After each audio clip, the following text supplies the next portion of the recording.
Hay pasajes que, de tan conocidos, a veces perdemos el sentido o no le damos toda la trascendencia que tiene. Yo creo que esta parábola todos la conocemos, todos la hemos escuchado, la hemos leído, la parábola del sembrador. Pero bueno, vamos a verla, a estudiarla. Espero en su valor, situándola en el momento en que el Señor la predicó, la enseñó, y verdaderamente creo que esto va a ser de profunda enseñanza para nosotros, porque tenemos que darnos cuenta que el momento en que esta parábola fue enseñada fue un momento bisagra en el ministerio del Señor Jesús. Y como sabemos, el Señor vino a la tierra a traer el reino de Dios. Él dice, el reino de Dios se ha acercado, arrepiéntanse. Y el reino de Dios es completamente diferente al reino de los hombres. Y los discípulos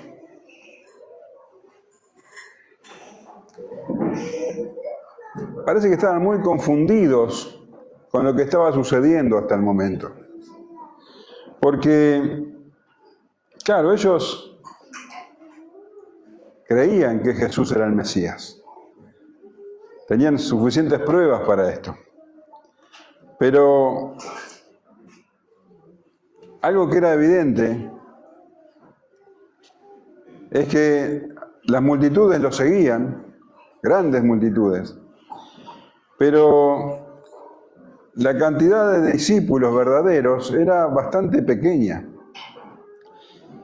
Y tenemos que entender que lo que estaban esperando los judíos en ese momento era un Mesías libertador, un Mesías guerrero. Ellos lo que querían, lo que esperaban, es que el Mesías, anunciado por las Escrituras, literalmente echara a los romanos de Israel. Y esto no estaba ocurriendo. Y también era claro que todas las autoridades religiosas se estaban oponiendo al Señor. Y nosotros hemos leído que Jesús estuvo predicando por toda Galilea, en cada pueblo, en cada aldea, en cada ciudad, en lugares públicos, en sinagogas, en casas particulares, demostrando claramente que Él era el Mesías anunciado. Pero se justifica el desconcierto de los discípulos. ¿Qué era lo que estaba ocurriendo? ¿Por qué parecía que el ministerio del Señor Jesús, más allá de las multitudes que lo seguían de manera superficial, parecía que el ministerio del Señor Jesús, en realidad, visto de una manera terrenal, no estaba teniendo el éxito que ellos esperaban? ¿Por qué los líderes religiosos lo rechazaban de esa manera? El apóstol Juan escribe en su Evangelio, en capítulo 1, a los suyos vino y los suyos no lo recibieron. ¿Por qué pasaba eso? En términos terrenales, verdaderamente parecía que el ministerio del Señor Jesús estaba fracasando. Pero el hecho, como les explicaba al principio, Él no vino a establecer un reino terrenal. Él vino a traer el reino de Dios. Y los discípulos necesitaban entender esto, necesitaban una explicación.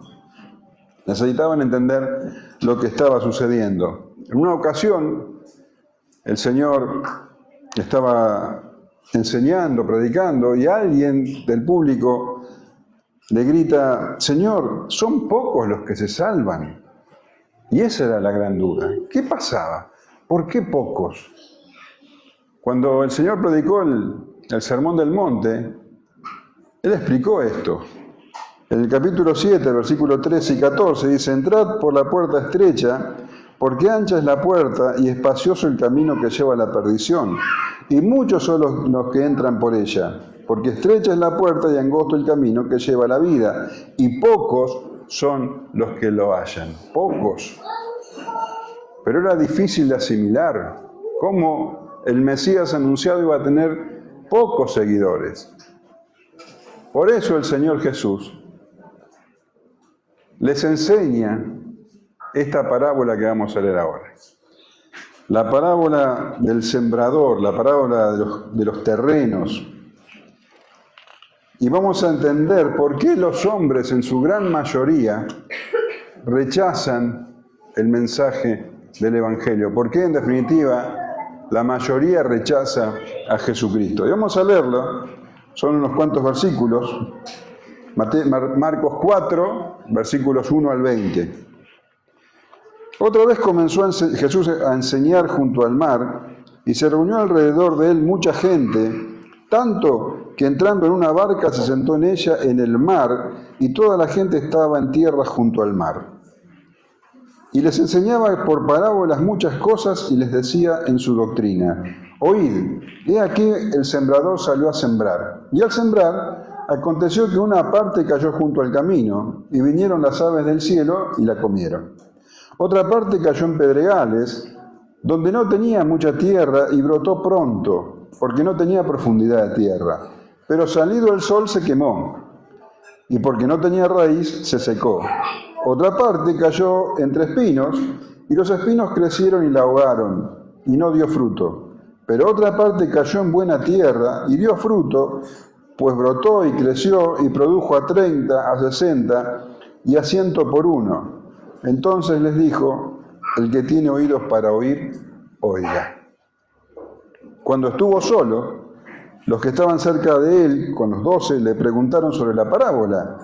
Y les dijo: a vosotros os es dado saber el misterio del reino de Dios, mas a los que están fuera, por parábolas todas las cosas, para que viendo vean y no perciban, y oyendo oigan y no entiendan, para que no se conviertan y les sean perdonados los pecados. Qué fuerte esto, ¿no? Te lo voy a volver a leer.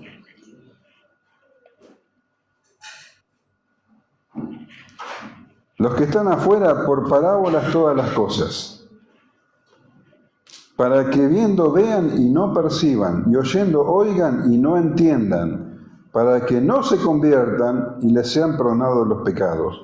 Y les dijo: ¿no sabéis esta parábola? ¿Cómo pues entenderéis todas las parábolas?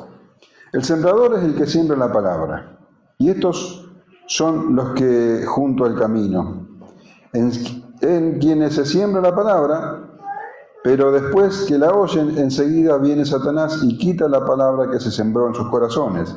Estos son asimismo los que fueron sembrados en pedregales, los que cuando han oído la palabra, al momento la reciben con gozo, pero no tienen raíz en sí, sino que son de corta duración, porque cuando viene la tribulación o la persecución por causa de la palabra, luego tropiezan.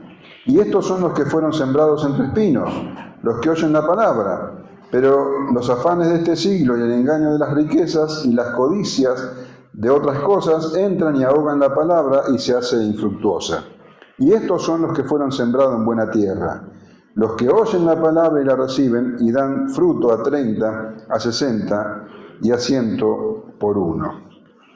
Así que, bueno, nos cuenta Marcos que otra vez comenzó Jesús a enseñar junto al mar. Y Mateo, en el pasaje paralelo, dice así, capítulo 13, versículo 1. Aquel día salió Jesús de la casa y se sentó junto al mar. Y se juntó a mucha gente.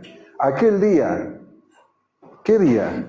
El mismo día en que el Señor Jesús había sanado a un hombre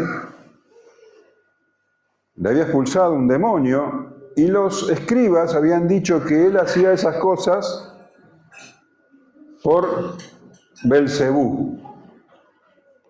Esto es lo que se conoce, lo que conocemos, lo que el Señor menciona como la blasfemia contra el Espíritu Santo. Ese mismo día en que los dirigentes de Israel habían blasfemado contra el Espíritu Santo, y ese mismo día en que habían venido los parientes del Señor Jesús, la madre y sus hermanos, para llevarlo de nuevo a Galilea, a Nazaret, porque consideraban que estaba, ¿qué? Loco, ese mismo día. O sea, enfrentando semejante rechazo de los líderes de Israel y hasta de su propia familia, el Señor dice, según Marcos, otra vez comenzó Jesús a enseñar. A la tarde sería. Otra vez, después de semejante rechazo, en ese mismo día, el Señor otra vez comenzó a enseñar. Y fue, dice, a la orilla del mar. Y había tanta gente, que no pudiendo predicar desde la orilla, se subió a una barca, que ya la había hecho sus discípulos, ¿te acordás? Que le tuvieran preparada una por causa de la multitud. Bueno, ahora tuvo que cruzarla. Y se sentó, dice, a predicar, porque, bueno, ahora los predicadores predicamos parados, pero la actitud de los rabinos, de los maestros judíos, era sentarse. Se sentaban y predicaban. Y eso es lo que hizo el Señor Jesús. Dice que se sentó en ella, en la barca, en el mar, y toda la gente estaba en tierra junto al mar. Así que, bueno, en aquel mismo día, el Señor Jesús volvió a enseñar. Pero algo había cambiado. A partir de ese día, a partir de semejante rechazo de parte de los escribas, a partir de que ya habían llegado al punto de blasfemar contra el Espíritu Santo, dice el versículo 2, y les enseñaba por parábolas muchas cosas. Por eso te decía que este es un momento de quiebre en el ministerio del Señor Jesús, un momento bisagra. A partir de este momento, a partir de ahora, el Señor va a usar parábolas para enseñar a las multitudes. ¿Y qué es una parábola? Bueno, una parábola, la palabra griega literalmente significa poner una cosa al lado de otra para compararlas. La parábola es una historia sencilla, una historia corta de la vida cotidiana que, bueno, sirve para presentar una verdad más profunda, algo simple que habla de algo más profundo. El Señor dice que a partir de ahora iba a predicar con parábolas. Y dice Mateo 13:34, todo esto habló Jesús por parábolas a la gente y sin parábolas no les hablaba. Por eso era el momento bisagra. Hasta este momento les había hablado con total claridad. Pero a partir de este punto, a partir de ese día en que habían llegado al extremo de blasfemar contra el Espíritu Santo, de atribuir a Satanás la obra del Espíritu Santo, es que el Señor dice, bueno, a partir de ahora voy a hablar por parábolas. Y he aquí, dice, y les decía en su doctrina, oíd, he aquí el sembrador salió a sembrar. Así que imagínate el cuadro, la multitud en la orilla, el Señor sentado en la barca y comienza su predicación. Oíd, he aquí el sembrador salió a sembrar. Oíd, les dice, presten atención. He aquí, miren esto. Miren lo que les voy a enseñar. Esto es algo muy importante, está diciendo el Señor. Y les empieza a hablar de un sembrador, algo que todos conocían, ellos mismos, el público, seguramente eran sembradores o habían sembrado alguna vez en su vida o tenían un pariente que era sembrador.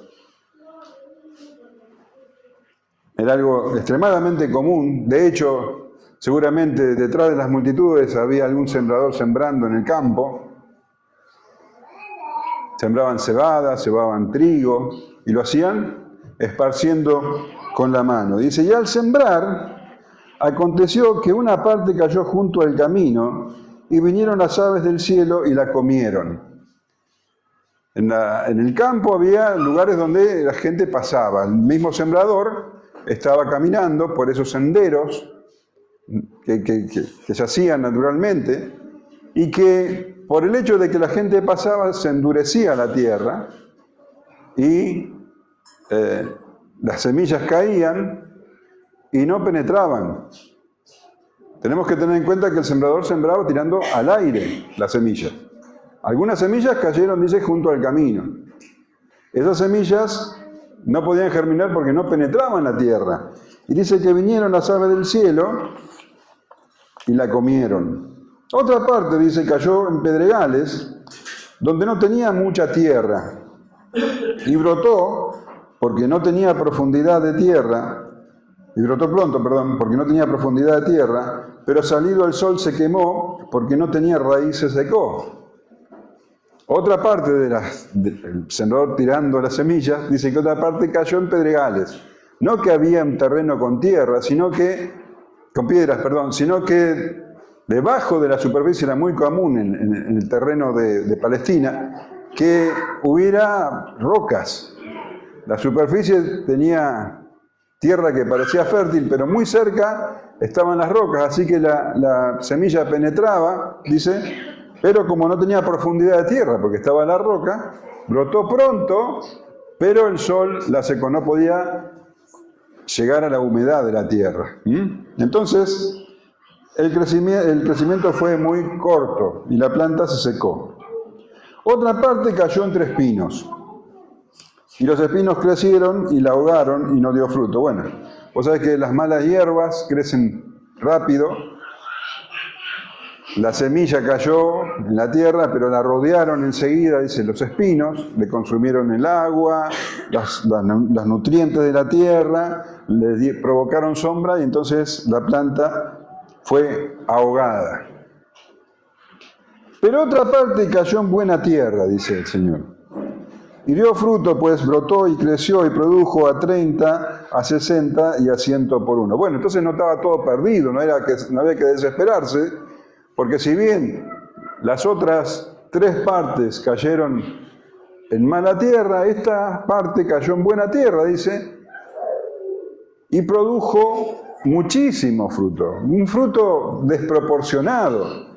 Se espera que de una planta, de una semilla, bueno, lo natural es que de otra planta, en una cosecha muy grande, se ha llegado a tener de una planta 8, pero acá está hablando de 30, 60, 100 por planta.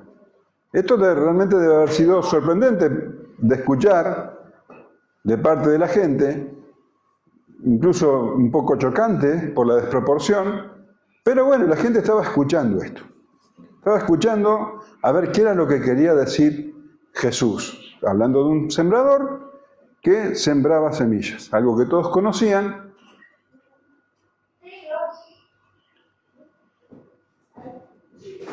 Y no hay explicación. El Señor les habló de un sembrador que sembraba. No había nada sorprendente, salvo que después la parte que cayó en tierra fértil dio mucho fruto. No había nada que morder. La gente se miraría asombrada. Pensaría, ¿qué nos quiere decir? Me imagino algunos pensando, ¿querrá decir que tengo que cuidar dónde tiro la semilla? ¿Me estará diciendo que tengo que examinar los terrenos antes de sembrar? La gente estaría buscando la explicación, estaría buscando qué era lo que el Señor Jesús estaba diciendo. Podemos imaginarnos que se mirarían desconcertados. ¿A dónde estaba apuntando? El Señor no da ninguna explicación. Pero,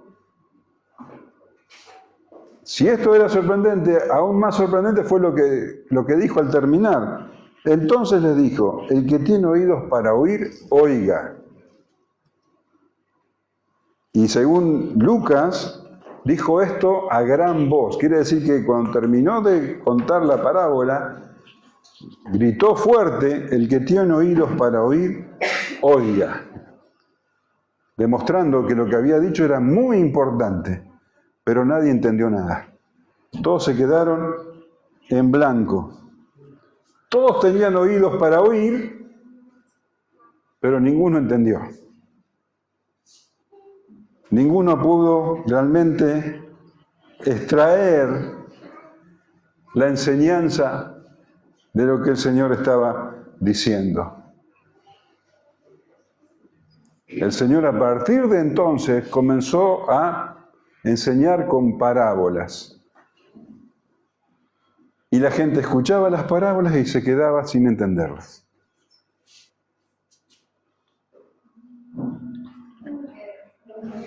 Y esto ocurrió a partir de que empezaron a blasfemar contra el Espíritu Santo. Habían llegado al extremo. Entonces el Señor enseñaba, pero les dejaba velada la enseñanza. No podían llegar a la profundidad de lo que Él estaba diciendo. No podían entender. Y el Señor estaba con esta afirmación, con esta exclamación, el Señor estaba separando. El que tiene oídos para oír, quiere decir que había quien podía tener oídos para oír, ese que oiga. El que tiene oídos para oír, oiga. Evidentemente, la mayoría no tenía oídos para oír. La mayoría no entendía.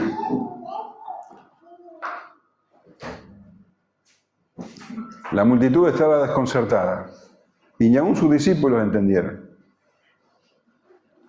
Pero continúa Marcos diciendo: cuando estuvo solo, los que estaban cerca de él con los 12 le preguntaron sobre la parábola. Y les dijo: a vosotros os es dado saber el misterio del reino de Dios, mas a los que están fuera, por parábolas todas las cosas,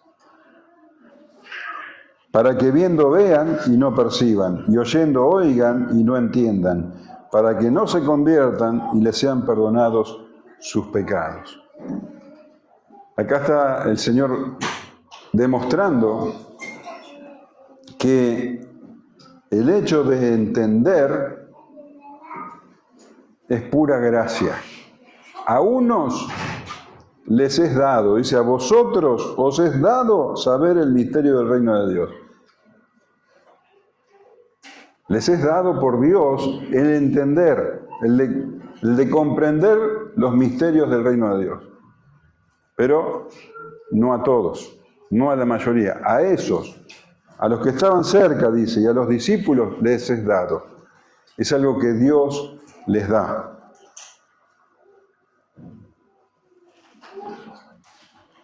Les es dado saber el misterio, dice. Nosotros, la palabra misterio nos suena ¿a qué? A películas policiales, cosas. No, un misterio, bíblicamente hablando, un misterio es algo que no se conoce hasta que Dios lo revela. Que no se puede entender si Dios no lo revela. Por más inteligente que sea, nunca vas a entender un misterio si Dios no te abre el entendimiento. Por eso está hablando de que Dios le da discernimiento a unos y a otros no. Fíjate lo que dice el pasaje paralelo de Mateo 13, versículo 10. Él respondiendo le dijo: porque a vosotros os es dado saber los misterios del reino de los cielos, mas a ellos no les es dado. Porque a cualquiera que tiene, se le dará, y tendrá más. Pero al que no tiene, aún lo que tiene le será quitado. Está hablando de discernimiento, está hablando de conocimiento. Al que tiene un poco de discernimiento, se le va a dar más. Al que tiene un poco de interés, se le va a dar más. Al que tiene un poco de conocimiento, se le va a dar más. Pero al que no tiene, aún lo que tiene le será quitado. Como los escribas, que no tenían ninguna clase de discernimiento, pero que tenían mucha apariencia, Bueno, a esos no solamente no se les va a dar más, sino que se les será quitado lo poco que tienen. Pero a los discípulos, a ellos, a los que estaban cerca del Señor, se le iba a añadir más. Por eso a ellos les es dado entender los misterios del reino. Que vos estés entendiendo esto no es porque, bueno, hay un predicador que te lo está explicando, es porque Dios te está abriendo el entendimiento, porque Dios te da discernimiento. Porque si no tendrías discernimiento, para vos sería como para el resto, una parábola que habla de terrenos. Y por más que yo te lo explique, tu mente estaría en blanco. Es discernimiento. Y si tenés un poco, Dios te va a dar más. Si tenés un poco de conocimiento, Dios te va a dar más. Pero si no tenés ningún entendimiento, no tenés ningún interés en las cosas del Señor, aún lo poco que tenés te va a ser quitado. ¿Entendés? Por eso el Señor hablaba en parábolas. Ellos habían visto al Señor obrar tremendos milagros, todos los que estaban ahí. Habían escuchado las mismas enseñanzas, todos los que estaban ahí. Pero para algunos, el Señor era directamente un sirviente de Satanás. Para otros, era un sanador. Y para unos pocos, era el Mesías esperado, el Hijo de Dios. A eso se le iba a dar más. Para ellos los misterios del reino de Dios tenían un significado. Y tenían hambre por conocer más. Por eso estos le preguntaron al Señor, por ese hambre. Entonces el Señor hablaba en parábolas con un doble propósito. Velar el entendimiento de algunos y abrir el entendimiento de otros. ¿Se entiende? Para algunos, la parábola era un juicio.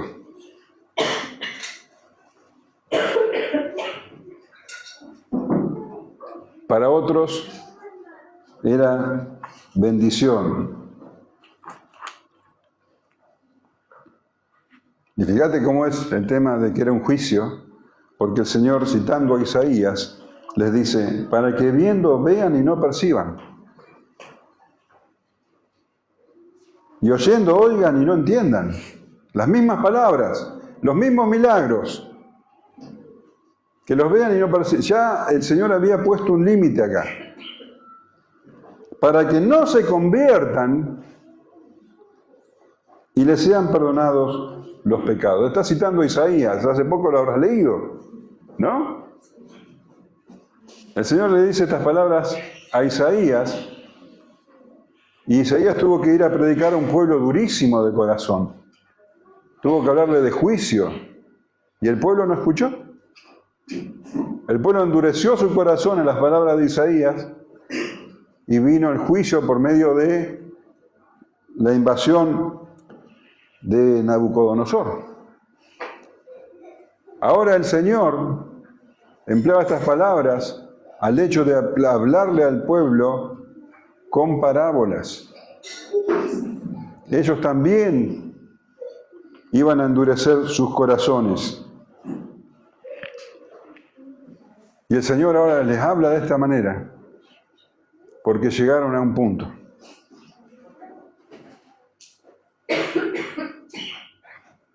Esto está hablando, las parábolas permanecían en misterio para aquellos que tenían el corazón endurecido. Y ya les hablaba de esta manera para que ni se conviertan, para que no entiendan. Y vos dirás, qué chocante que es esto. ¿Cómo el Señor, que es puro amor, el Señor que te está constantemente invitando, venid a mí, todos los que están trabajados y cargados, que está llamando constantemente a arrepentimiento? ¿Cómo puede decir estas palabras? Para que viendo vean y no perciban, y oyendo oigan y no entiendan, para que no se conviertan y les sean perdonados los pecados. Él le está diciendo concretamente, voy a hablar en parábolas para que no se conviertan. para que no se arrepientan. El mismo que hace la invitación a todos los que están trabajados y cargados. Ahora, el Señor está poniendo toda la responsabilidad no en su prédica, sino en esa gente que endureció voluntariamente sus corazones, que vieron los milagros y lo atribuyeron a Satanás, que oyeron sus enseñanzas y endurecían sus corazones. Entonces el Señor le dice, ¿no quieren oír? Ya no van a oír. ¿No quieren entender? Eso es lo que va a pasar.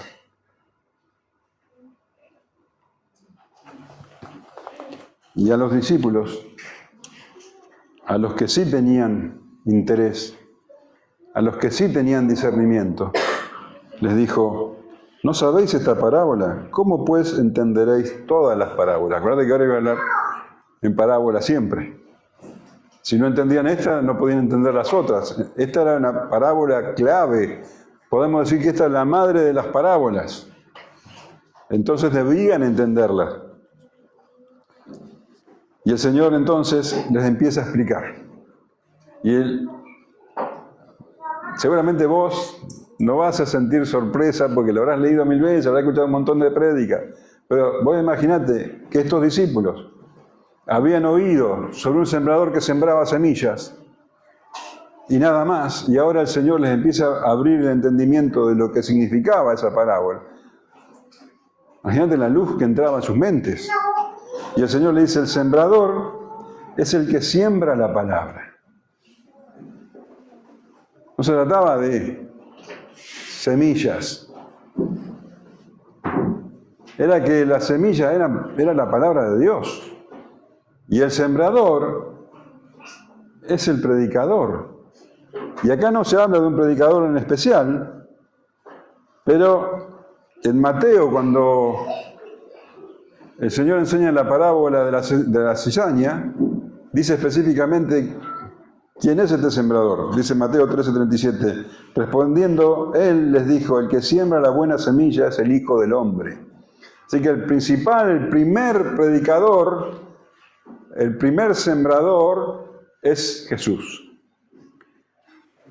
Y a partir de ahí todo aquel que siembra la semilla. En este momento soy yo.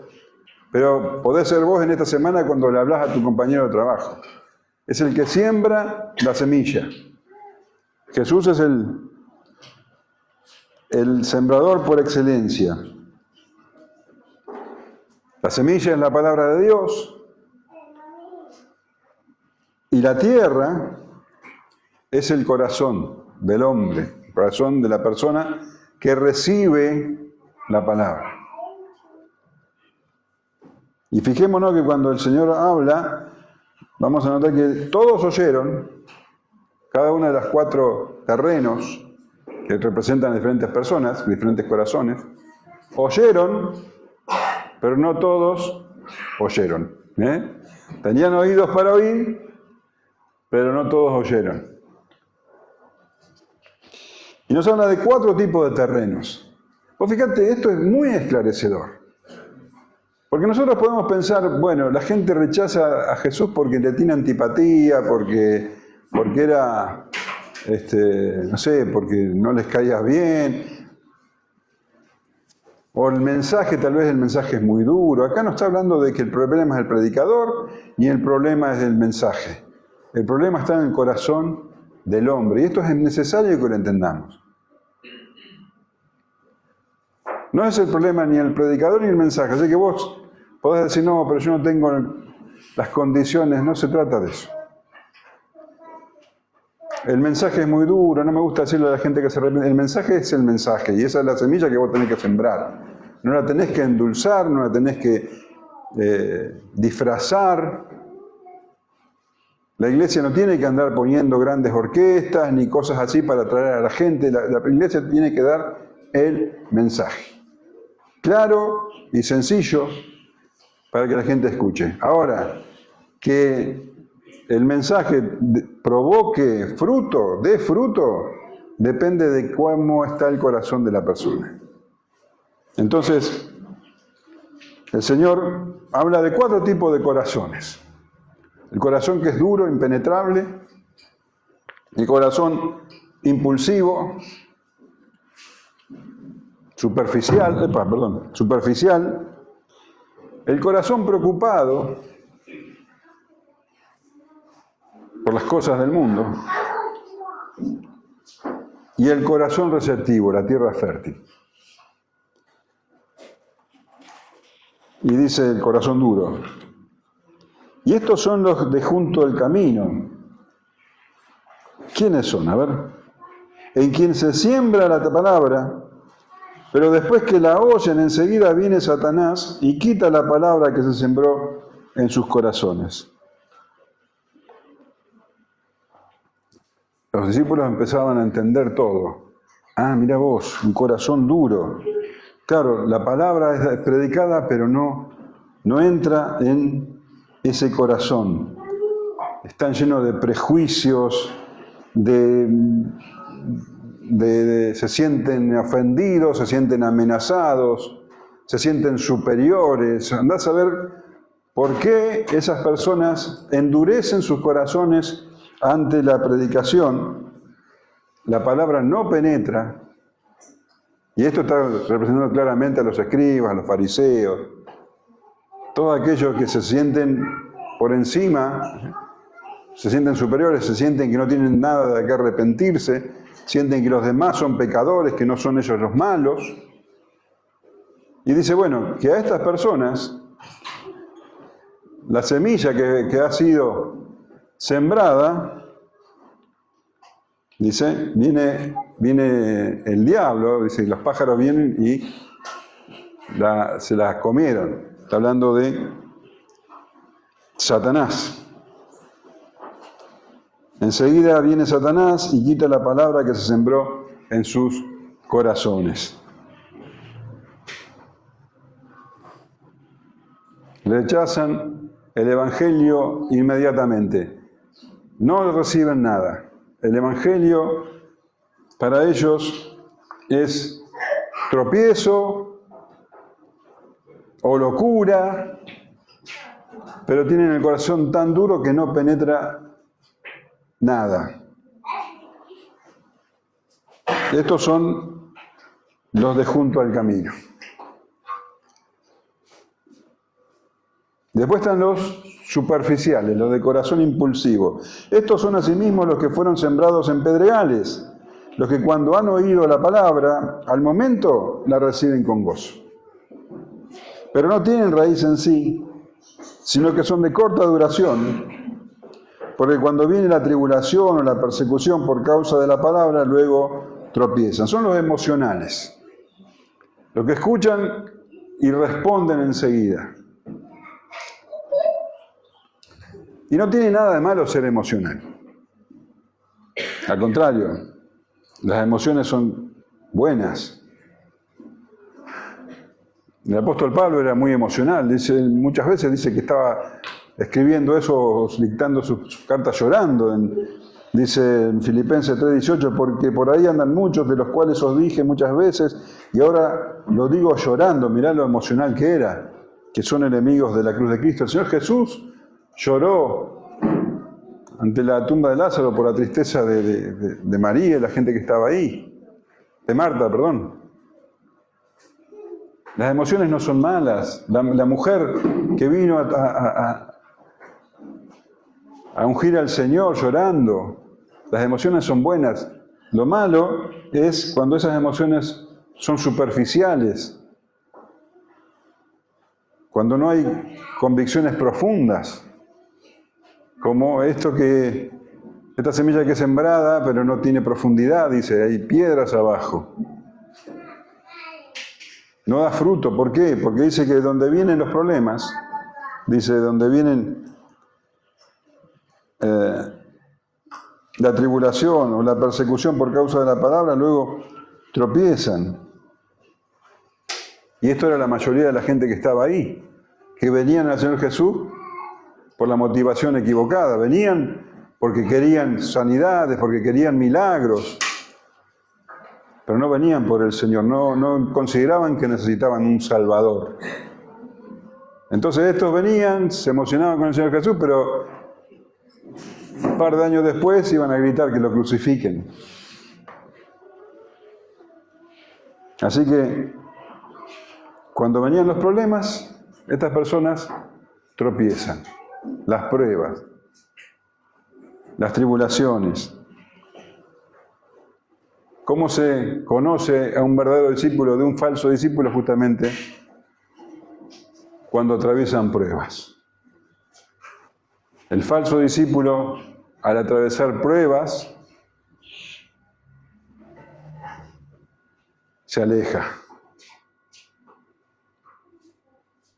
descarta su fe. Dice Santiago, capítulo 1, versículo 12, bienaventurado el varón que soporta la tentación, porque cuando haya resistido la prueba, recibirá la corona de vida que Dios ha prometido a los que la aman. Las pruebas, cualquier prueba, la aflicción o la persecución por causa de la palabra. El apóstol Juan dice en el capítulo 2 de su primera carta, salieron de nosotros, pero no eran de nosotros, porque si hubiesen sido de nosotros, habrían permanecido con nosotros, pero salieron para que se manifieste que no todos son de nosotros. Parecen, pero no son, porque son superficiales. Están hasta que aparece una prueba y ahí ya no están más. El verdadero discípulo es fortalecido por medio de las pruebas. No solamente no tropieza con las pruebas, sino que las pruebas lo templan. Santiago también dice, hermanos míos, tened por sumo gozo cuando os hacéis en diversas pruebas, sabiendo que la prueba de vuestra fe produce paciencia, mas tenga la paciencia su obra completa para que seáis perfectos y cabales sin que os falte alguna cosa.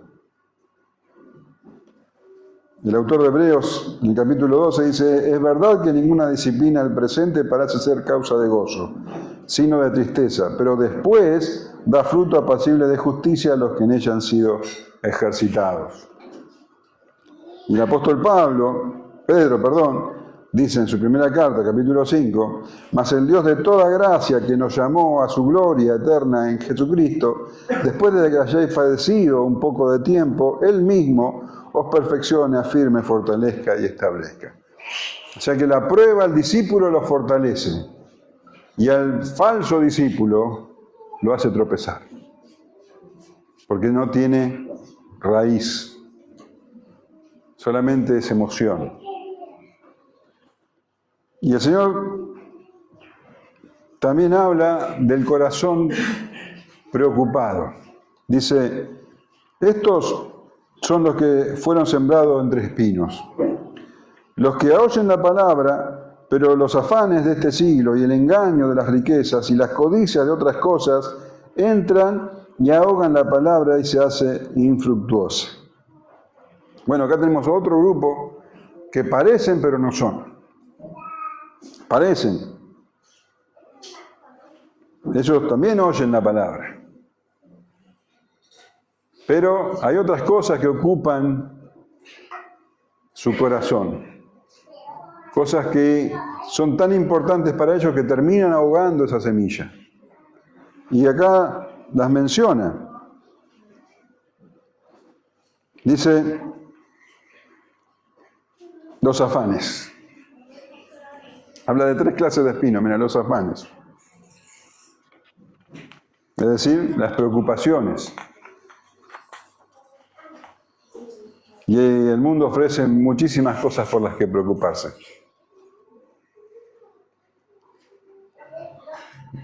¿Vos estás preocupado por algo? ¿Qué te preocupa? ¿El trabajo? ¿La salud? ¿Eh? No preocupado por algo. Ah.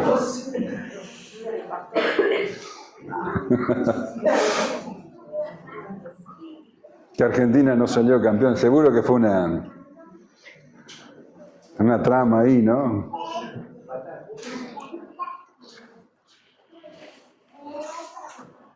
Por el mañana, la economía, tantas cosas hacen que una persona esté todo el tiempo pensando en eso y dejando lo que es importante, porque no es para él, no es tan importante. La palabra es ahogada. Y el Señor dice en Mateo 6, no os afanéis, no os preocupéis, no te preocupes. Pues diciendo, ¿qué comeremos, o qué beberemos, o qué vestiremos? Porque los gentiles buscan todas estas cosas. Pero vuestro Padre Celestial sabe que tenéis necesidad de todas estas cosas. Mas buscad que, primeramente, el reino de Dios y su justicia, y todas estas cosas os serán añadidas. Si vos tenés discernimiento, buscás el reino de Dios, te das cuenta que Dios es el que provee. Entonces, el afán queda bastante apagado. Yo no te voy a decir que sos perfecto y nunca te vas a preocupar, pero la confianza en Dios prevalece. Ahora sí, las preocupaciones ocupan tu corazón. Obviamente la palabra de Dios se queda ahogada, porque no hay fe. No hay fe. Sos como dice el Señor, como los gentiles que buscan todas esas cosas, como los que no conocen a Dios, que buscan todas esas cosas. Así que los afanes, las preocupaciones, son como espinos que ahogan la palabra. Otro espino que ahoga la palabra, dice acá, son las riquezas. Y Mateo es más específico todavía, dice el engaño de las riquezas, porque la riqueza, el dinero, ofrece una falsa seguridad, una falsa sensación de seguridad. Entonces uno tiende a confiar, bueno, tengo estas reservas, estoy tranquilo. Y la confianza se deposita en eso y no en el Señor. Y el Señor también dice en Mateo 6:24, ninguno puede servir a dos señores, porque o aborrecerá al uno y amará al otro, o estimará al uno y menospreciará al otro. No podéis servir a Dios y a las riquezas. ¿Y te acordás de uno que el Señor le dijo, sígueme, y él dijo, no puedo? El joven rico. Lucas 18:23 dice, entonces él, oyendo esto, se puso muy triste porque era muy rico. Al ver Jesús que se había entristecido mucho, le dijo, cuán difícilmente entrarán en el reino de Dios los que tienen riquezas, porque es más fácil pasar un camello por el ojo de una aguja que entrar un rico en el reino de Dios. Tenemos entonces los espinos, las preocupaciones de la vida, las riquezas y los placeres de la vida. Los placeres de la vida que ahogan la palabra sembrada, la semilla sembrada. Y hay placeres que son malos en sí mismos. Sabemos, los vicios, el alcohol, las drogas, la promiscuidad, todas esas cosas son malas en sí mismos. Pero hay otras que no son tan malas, pero que terminan ahogando la palabra. A veces, no sé, el entretenimiento, el deporte, o cosas así que no son malas en sí. Bueno, ocupan un lugar tan grande en el corazón de algunos que terminan ahogando la palabra de Dios. Y en 1 de Juan leemos, no améis al mundo ni las cosas que están en el mundo. Si alguno ama al mundo, el amor del Padre no está en él. Porque todo lo que hay en el mundo, los deseos de la carne, los deseos de los ojos y la vanagloria de la vida, no provienen del Padre sino del mundo, y el mundo pasa y sus deseos, pero el que hace la voluntad de Dios permanece para siempre. Así que acá tenemos 3 cosas que hacen tropezar al que fue sembrado entre espinos. Y finalmente, el Señor habla del corazón receptivo, de que es el corazón que es terreno fértil. Y estos son los que fueron sembrados en buena tierra, los que oyen la palabra y la reciben y dan fruto a 30, a 60 y a 100 por uno. Bueno, acá tenés un gran contraste. Estos son la buena tierra, los que alcanzan la verdadera salvación y representan claramente a un corazón que retiene la palabra oída, que tiene oídos para oír y oye. El Señor dice en Lucas 11:28, bienaventurados los que oyen la palabra y la guardan. Así que, a diferencia del que fue sembrado en el camino y no penetra, el que fue sembrado en tierra rocosa y se ahoga y no tiene permanencia, o el que fue sembrado entre espinos y la palabra se ahoga, acá la palabra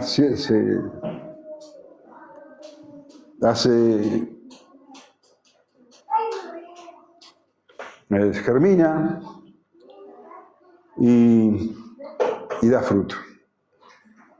Esta tierra ha sido preparada por Dios. Dice en Juan 6:44, ninguno puede venir a mí si el Padre que me envió no le trajere, y yo le resucitaré en el día posterior. Dios ha determinado quién es buena tierra. Dios preparó esa tierra y el Espíritu Santo trabajó esa tierra para que esté lista para recibir la palabra. Y ni Satanás ni el mundo pueden frustrar lo que Dios ha determinado.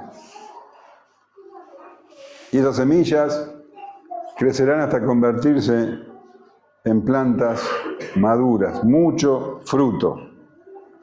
Esto es lo que caracteriza la fe verdadera, mucho fruto. Dice el Señor en Juan 15:5, yo soy la vid, vosotros los pámpanos, el que permanece en mí, yo en él, este lleva mucho fruto, porque separado de mí nada podéis hacer. El que en mí no permanece será echado fuera como pámpano y se secará, y lo recogen y lo echan en el fuego y arden. Si permanecéis en mí y mis palabras permanecen en vosotros, pedid todo lo que queráis y os será hecho. Y en esto es glorificado el Padre, en que llevéis mucho fruto y seáis así mis discípulos. Mucho fruto. Fruto en carácter y en obras. Frutos que glorifican a Dios. Dice Gálatas 5:22, mas el fruto del Espíritu es amor, gozo, paz, paciencia, benignidad, bondad, fe, mansedumbre, templanza. Ese es el fruto del creyente, el fruto del Espíritu. Y buenas obras. Dice Colosenses 1:10, para que andéis como es digno del Señor, agradándole en todo, llevando fruto en toda buena obra y creciendo en el conocimiento de Dios. Y Filipenses 1:11 dice, llenos de fruto de justicia, que son por medio de Jesucristo para gloria y alabanza delante de Dios. Y cuando una persona es tierra fértil, el fruto es enorme, desproporcionado. A 30, a 60, a 100 por 1. Así que ahora el Señor les explicó a sus discípulos los misterios del reino de los cielos. Ellos veían que las cosas no marchaban con sus ojos naturales, que no avanzaban como les hubiera gustado, que los discípulos eran pocos, que el rechazo era grande, y el Señor les muestra que así debía ser. Porque Él no vino a traer un reino de hombres, vino a traer el reino de Dios, que sería rechazado por la mayoría. ¿Por qué? Porque el corazón del hombre es pecaminoso, porque el hombre ama la tiniebla y aborrece la luz. Entonces lo que estaba sucediendo era lo que tenía que suceder. Ahora los discípulos, al comprender la parábola, al comprender los misterios del reino, podían discernir más. Podían ver lo que estaba sucediendo. No era un fracaso. Al contrario, era lo que Dios había determinado. Y el reino de los cielos iba a crecer de esa manera. No como un reino terrenal, no conforme a los parámetros del éxito del mundo.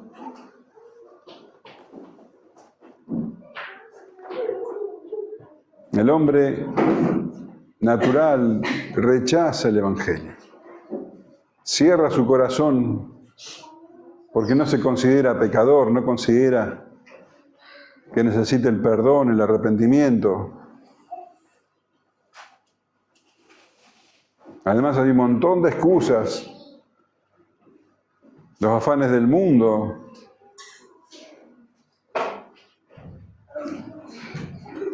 las tentaciones, tantas cosas el mundo ofrece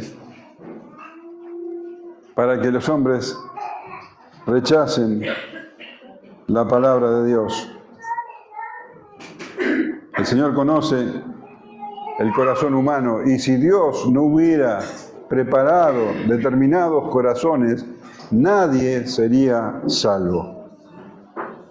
Pero el apóstol Pablo escribe, pero Dios, que es rico en misericordia, por su gran amor con que nos amó, aun estando nosotros muertos en pecados, nos dio vida juntamente con Cristo. Por gracia sois salvos. Así que, hermanos, somos poquitos aquí. Si comparás con el número de habitantes de Punta Alta, sí que pocos que somos. Y así tiene que ser. Así es como Dios lo determinó. Y tu función en la vida es sembrar. Sembrar la semilla tal cual es. No disfrazarla, no suavizarla, así como es. Porque los hombres necesitan conocerla. Y una vez que cumpliste tu responsabilidad de sembrar, qué liberador es saber que no depende de nosotros el crecimiento. Es Dios el que lo hace. Es el Espíritu. Dios sabe qué clase de corazón tiene la persona que lo recibe. Pero nuestra responsabilidad es sembrar. El sembrador dice que hace, salió a sembrar. Es lo que hace el sembrador. Y a vosotros os es concedido entender los misterios del reino. Y si tenés un poquito, se te va a añadir. ¿Amén?